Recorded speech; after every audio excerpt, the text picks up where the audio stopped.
तो चलिए बिना किसी देरी के सीधे मुद्दे पर आते हैं। आज के इस गहरे विश्लेषण में हम एक ऐसी जगह की यात्रा करने वाले हैं जो विज्ञान, इतिहास और रहस्यवाद के बीच की सारी लकीरों को बिल्कुल धुंधला कर देती है। भारत के उत्तर पूर्व में चलते हैं। असम में ब्रह्मपुत्र नदी की लहरों के ठीक ऊपर स्थित है नीलांचल पर्वत, और यहीं मौजूद है एक ऐसा आध्यात्मिक केंद्र जो सदियों से बड़े बड़े वैज्ञानिकों, इतिहासकारों और सिद्ध साधुओं को अचंभित करता आ रहा है। जी हाँ, हम बात कर रहे हैं रहस्यमयी कामाख्या की। अब यहाँ एक बहुत ही दिलचस्प सवाल उठता है। सोचिए जरा, बिना किसी मूर्ति वाला एक मंदिर भारत का सबसे शक्तिशाली आध्यात्मिक केंद्र कैसे बन सकता है? ये एक ऐसी जगह है जो हमारी आम धार्मिक मान्यताओं को पूरी तरह से उलट कर रख देती है। चलिए गहराई से समझते हैं कि आखिर ऐसा कैसे संभव है। भाग 1, एक अनोखा शक्तिपीठ। कामाख्या इतना अलग क्यों है, इसे समझने के लिए बस आम मंदिरों की तुलना यहाँ से करके देखिए। नॉर्मल मंदिरों में क्या होता है, मूर्तियाँ होती हैं, जोर जोर से घंटियाँ बजती हैं, और सच कहें तो मासिक धर्म यानी मेंस्ट्रुएशन से जुड़ी कई पाबंदियाँ भी होती हैं। लेकिन कामाख्या में यहाँ कोई मूर्ति है ही नहीं। इसके बजाय यहाँ रेशम की साड़ियों और ताज़े फूलों से ढकी एक समतल चट्टान और एक प्राकृतिक झरने की पूजा होती है, जो साक्षात देवी की योनि का प्रतीक है। और सबसे बड़ी बात, यहाँ मासिक धर्म को कोई वर्जित या अशुद्ध चीज नहीं माना जाता, बल्कि इसका एक भव्य जश्न मनाया जाता है। तो आखिर ये सब शुरू कैसे हुआ? इसके पीछे की पौराणिक कथा बेहद मार्मिक है। कथाओं के अनुसार देवी सती ने अपने पिता दक्ष की इच्छा के खिलाफ जाकर भगवान शिव से विवाह किया था। जब दक्ष ने एक बड़े यज्ञ में शिव का घोर अपमान किया तो सती इसे बर्दाश्त नहीं कर पाईं और उन्होंने उसी यज्ञ कुंड में कूदकर अपनी जान दे दी। दुख और भयंकर क्रोध में डूबे शिव सती की जलती हुई देह को लेकर पूरे ब्रह्मांड में भटकने लगे। तब पूरी सृष्टि को विनाश से बचाने के लिए भगवान विष्णु को हस्तक्षेप करना पड़ा और उन्होंने अपने सुदर्शन चक्र से सती के शरीर के 51 टुकड़े कर दिए। जहां जहां ये टुकड़े गिरे वो स्थान शक्तिपीठ बन गए। और आपको बता दें, इसी नीलांचल पर्वत पर देवी सती की योनि का भाग गिरा था। भाग 2, अंबुबाची मेले का रहस्य। 3, ये सिर्फ कोई मामूली अंक नहीं है। हर साल जून की चिलचिलाती गर्मी में जब बरसात की पहली बूंद गिरती है तो पूरे नीलांचल पर्वत पर एक अजीब सा गहरा सन्नाटा छा जाता है। मंदिर के विशाल कपाट पूरे 3 दिनों के लिए एकदम सील कर दिए जाते हैं। इस अंबुबाची चक्र की उन 3 दिनों में एक बेहद रहस्यमयी प्राकृतिक घटना घटती है। सबसे पहले देवी की योनि पर एक सफ़ेद रंग का कपड़ा रखा जाता है। फिर मंदिर बंद हो जाता है। आसपास खेती, विवाह और सारे धार्मिक काम पूरी तरह रोक दिए जाते हैं। मान्यता है कि इन 3 दिनों में देवी रजस्वला होती हैं। और हैरानी की बात तो ये है कि इस दौरान पास के प्राकृतिक झरने और ब्रह्मपुत्र नदी का पानी गहरे लाल रंग में बदल जाता है। चौथे दिन जब कपाट खुलते हैं तो वो रखा हुआ सफ़ेद कपड़ा बिल्कुल लाल हो चुका होता है। इसे ही सबसे पवित्र प्रसाद के रूप में बांटा जाता है, जिसे लोग बुरी नज़र और बीमारियों से बचने के लिए एक शक्तिशाली ताबीज़ की तरह पहनते हैं। भाग 3, तंत्र की राजधानी। अब ध्यान देने वाली बात यह है कि कामाख्या सिर्फ इस प्राकृतिक उत्सव तक ही सीमित नहीं है। यहाँ पूरे मंदिर परिसर में 10 महाविद्याओं का वास है। आप नाम सुनिए: काली, तारा, षोडशी, भुवनेश्वरी, भैरवी, छिन्नमस्ता, धूमावती, बगलामुखी, मातंगी और कमला। इतने सारे शक्तिशाली तांत्रिक स्वरूपों का एक ही जगह पर होना, यही वजह है कि देश विदेश से अघोरी और साधु अपनी सबसे गहरी सिद्धियों और रहस्यमयी विद्याओं को टेस्ट करने के लिए इसी जगह खिंचे चले आते हैं। और इन विद्याओं को पीढ़ी दर पीढ़ी जीवित रखने वाले ये पुजारी कोई आम इंसान नहीं होते। इन्हें बहुत छोटी उम्र में ही चुन लिया जाता है और घने जंगलों में गुप्त तांत्रिक दीक्षा दी जाती है। अंबुबाची के उन 3 दिनों में ये पूरी तरह से दुनिया से कट जाते हैं, किसी से एक शब्द नहीं बोलते। इनका पूरा जीवन बेहद सख्त नियमों, बहुत ही सीमित आहार और कड़े ब्रह्मचर्य के इर्द गिर्द घूमता है। इनके वो गुप्त भूमिगत अनुष्ठान कैसे होते हैं, ये कोई आम इंसान कभी देख ही नहीं सकता। इन्हीं अनुष्ठानों में एक बहुत ही महत्वपूर्ण और जटिल तांत्रिक प्रक्रिया है जिसे पंचमकार कहते हैं। इसे समझना थोड़ा मुश्किल हो सकता है, लेकिन इसे केवल बहुत ही उच्च कोटि के सिद्ध साधक अंजाम देते हैं। इसमें इंसान की सांसारिक इच्छाओं को जीतने के लिए समाज में वर्जित माने जाने वाले 5 तत्वों का उपयोग होता है, जिसमें मांस, मदिरा और मैथुन भी शामिल हैं। इसका उद्देश्य कोई साधारण पूजा पाठ नहीं है, बल्कि खुद को उन 5 मूल तत्वों में पूरी तरह से विलीन कर लेना है। यहाँ की साधनाएं कितनी तीव्र और खतरनाक हो सकती हैं, इसका एक जीता जागता उदाहरण है बाबा विश्वनाथ।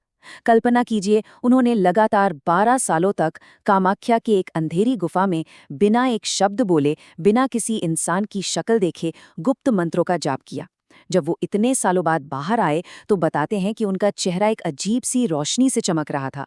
वो बिना देखे भविष्य बता सकते थे। लेकिन इसकी कीमत क्या चुकानी पड़ी? देरी ने हमेशा हमेशा के लिए उनकी आवाज छीन ली थी। यानी कामाख्या में जो अलौकिक शक्तियां मिलती हैं, उनकी एक बहुत भारी व्यक्तिगत कीमत होती है। भाग 4, बलि की परंपरा। 1500 ये संख्या मंदिर के ठीक पास मौजूद उन रहस्यमयी और अधूरी सीढ़ियों की है जो आज भी खंडहर की तरह नजर आती हैं। इन सीढ़ियों के पीछे एक राक्षस के भारी अहंकार और उसकी महत्वाकांक्षा की कहानी छुपी है। और वो राक्षस था बेहद शक्तिशाली नरकासुर। कहानी कुछ यूं है कि नरकासुर ने देवी कामाख्या के सामने सीधे विवाह का प्रस्ताव रख दिया। देवी ने भी एक शर्त रख दी, अगर वो भोर होने से पहले पहाड़ के बिल्कुल नीचे से मंदिर तक 1500 सीढ़ियां रातों रात बना देगा तो वो शादी कर लेंगी। नरकासुर ने अपनी पूरी ताकत लगा दी और वो काम लगभग खत्म करने ही वाला था। तब देवी ने अपनी माया रची और एक कौवे को मुर्गा बनाकर समय से पहले ही बांग देने पर मजबूर कर दिया। नरकासुर को लगा भोर हो गई और वो शर्त हार गया। भयंकर गुस्से में उसने उस मुर्गे की वहीं बलि दे दी। जिस जगह वो बलि दी गई उसे आज भी कुकराकता के नाम से जाना जाता है। दरअसल इसी घटना के बाद से यहाँ रक्त और बलि की जो प्रथा शुरू हुई वो सदियों तक इवॉल्व होती रही। पौराणिक युग में नरकासुर के अनुयायियों को लगा कि खून से देवी जल्दी मान जाती हैं, तो उन्होंने नरबलि शुरू कर दी। फिर मध्यकाल आया जब अहोम राजाओं ने युद्ध जीतने और राजनीतिक ताकत पाने के लिए खुलेआम इंसानों की बलि दी। खैर, आज के इस आधुनिक युग में मानव बलि पूरी तरह से गैर कानूनी है, लेकिन हैरानी की बात यह है कि पशु पक्षियों की बलि आज भी हर दिन मंदिर के कपाट खुलने से ठीक पहले दी जाती है। हालांकि आज कानून अपनी जगह बहुत सख्त है और पुलिस की पैनी नजर रहती है, लेकिन कुछ चरम मान्यताओं के कारण हाल के सालों में भी कुछ बेहद दुखद और गैर कानूनी घटनाएं सामने आई हैं। 2003 में तो स्थानीय लोगों ने ऐन मौके पर एक पुजारी को ऐसा करने से रोका था। 2019 का मामला और भी खौफनाक था, जब हुगली की एक महिला का सिर कटा शव अनुष्ठान के बाद मिला। और 2021 में एक तांत्रिक द्वारा एक 4 साल के मासूम बच्चे की बलि की दुखद घटना ने सबको हिलाकर रख दिया। ये घटनाएं साफ दिखाती हैं कि अंधविश्वास और अलौकिक शक्ति की अंधी लालसा इंसान को किस हद तक ले जा सकती है। भाग 5, प्राचीन श्राप और कथाएं। कामाख्या का रहस्य सिर्फ तंत्र और बलि तक खत्म नहीं होता। यहाँ के पुराने श्राप आज भी बड़े बड़े राजवंशों का पीछा कर रहे हैं। एक खौफनाक कहानी है केंदुकलाई नाम के पुजारी की। उसने दावा किया कि जब वो आंखें बंद करके प्रार्थना करता है तो साक्षात देवी उसके सामने नृत्य करती हैं। कोच राजवंश के राजा नर नारायण से ये सुना नहीं गया और उन्होंने लालच में आकर पुजारी को रिश्वत दे दी ताकि वो छुपकर देवी का वो नृत्य देख सकें। लेकिन देवी से कुछ छुपता है क्या? उन्हें पता चल गया। क्रोध से भरी देवी ने तुरंत उस पुजारी को पत्थर की मूरत में बदल दिया और राजा को एक ऐसा भयानक श्राप दिया जो आज तक कायम है।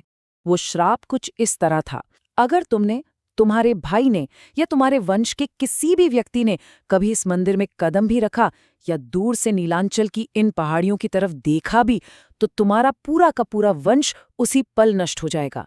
ये सिर्फ कोई डराने वाली कहानी नहीं है, बल्कि एक ऐसा डर है जिसने सदियों से पीढ़ियों को जकड़ कर रखा है। और पता है सबसे हैरानी की बात क्या है? इस श्राप का असर आधुनिक युग में भी साफ देखने को मिलता है। जयपुर की मशहूर महारानी गायत्री देवी, जो उसी राजा नरनारायण की सीधी वंशज थीं, उन्हें एक बार गुवाहाटी जाना था। लेकिन जब उन्हें किसी ने बताया कि गुवाहाटी के हवाई अड्डे से नीलांचल की वो श्रापित पहाड़ियां दिख सकती हैं, तो उन्होंने तुरंत अपनी फ्लाइट कैंसिल कर दी और अपना पूरा रास्ता ही बदल लिया। सोचिए, एक प्राचीन श्राप का आज के मॉडर्न जमाने में इतना खौफ। वैसे इन सबके अलावा भी कामाख्या अपने अंदर कई और रहस्य समेटे हुए हैं। जैसे स्थानीय लोगों का मानना है कि जब तक आप ब्रह्मपुत्र नदी के बीचों बीच बने उमानंद भैरव मंदिर के दर्शन नहीं करते, आपकी कामाख्या यात्रा अधूरी ही मानी जाएगी।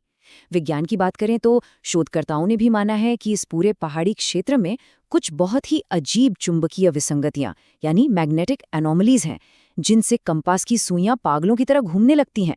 और फिर यहाँ का वो मशहूर सिद्ध सिंदूर भी है, जिसे पूरे 7 दिनों के विशेष तांत्रिक अनुष्ठान के बाद सिद्ध किया जाता है और लोग इसे वशीकरण के लिए बहुत शक्तिशाली मानते हैं। तो इन सारी गुत्थियों, रहस्यमयी तंत्र विद्याओं और सदियों पुरानी पौराणिक कथाओं से हम क्या समझ सकते हैं? कामाख्या अपने इन सभी डरावने और रहस्यमयी आवरणों के बावजूद समाज को एक बहुत ही सशक्त और प्रोग्रेसिव संदेश देता है। जहां हमारी आज की दुनिया और समाज अक्सर स्त्री के शरीर के प्राकृतिक बदलावों को वर्जित या अशुद्ध मानकर छिपाने की कोशिश करते हैं, वहीं कामाख्या हमें डंके की चोट पर यह सिखाता है कि स्त्री का शरीर ही इस पूरे ब्रह्मांड के सृजन का एकमात्र और परम स्रोत है। ये हमें प्रकृति और उसके चक्रों का सच्चा सम्मान करना सिखाता है। तो अंत में एक सवाल जो हम सबको सोचने पर मजबूर कर देता है, क्या हमारा आधुनिक विज्ञान कभी कामाख्या की इन अजीब चुंबकीय ऊर्जाओं, उन गहरी अंधेरी गुफाओं के रहस्यों और साल में एक बार लाल हो जाने वाले उस पानी की सच्चाई को पूरी तरह से डिकोड कर पाएगा? या फिर कुछ रहस्यमयी सच्चाइयां ऐसी ही होती हैं जिन्हें हमेशा परछाइयों में हमारी समझ से परे ही रहना चाहिए? आज के इस विश्लेषण में बस इतना ही। इन रहस्यों को हमारे साथ खंगालने के लिए आपका बहुत बहुत धन्यवाद।